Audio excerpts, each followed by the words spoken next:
So trade is important, okay? And the thing is, it's not like countries don't know what's important or what's not. It's how do you actually implement these, right? In order to trade, you need to have manufactured goods to trade, right? So how do you go about that? And what I want to draw upon now is this idea of import substitution versus export promotion. So what this idea is, after World War II, the idea of import substitution was extremely popular. So you can imagine there was a lot of countries that gained independence after World War II. South Korea also gained independence from Japan.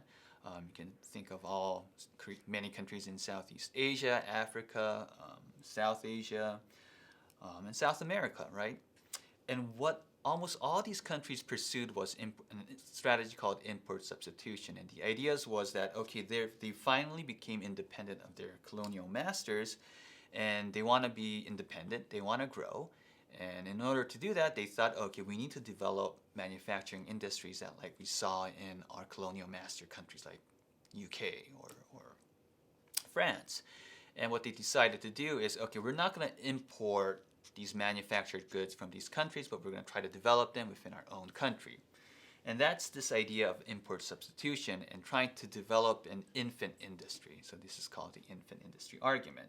And the way they did this import substitution, is levy high levels of tariffs when they're importing goods, so make them very expensive within their own countries, or limit how many they can actually import. These are so-called quotas. Now let's think about what might be problematic with this policy. Import substitution implies that a country is limiting imports. It's trying to produce, for instance, cars or electronics and they have limited resources. And often these small countries or these newly independent countries don't have the technology, resources, capital to produce manufactured goods. So they're going to invest a lot in these, trying to build up these industries while wasting a lot of resources, when they might actually have comparative advantage in, for instance, agriculture or textiles, so-called light industries. And once they're using up their resources to try to develop these infant industries, they're actually reducing the industries that they have comparative advantage in, and actually not being able to export goods that they might have comparative advantage in. And this was a pretty popular idea during the 50s and the 60s in many parts of the world. South Korea took a different approach. They looked towards exports, and it's hard to tell what exactly what caused that decision. But South Korea, unlike many countries, developing countries, is a very resource-scarce country.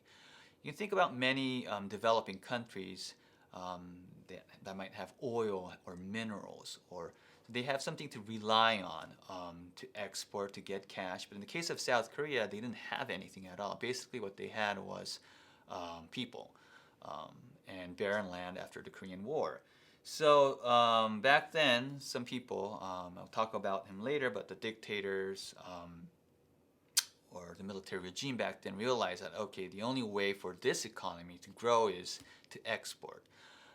And they actually pursued an export promotion policy, which is in some way what happened was, okay, you would rely on comparative advantage. For instance, South Korea, they knew their comparative advantage was in low-skilled goods, for instance, making shoes, textiles, dolls.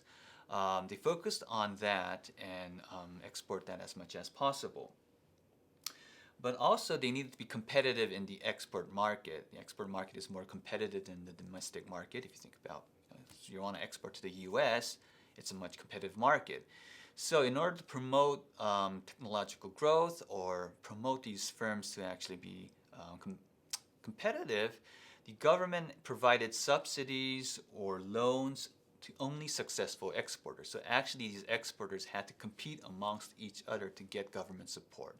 So that was sort of a policy. There was definitely government support, but also support for competition that happened throughout this period.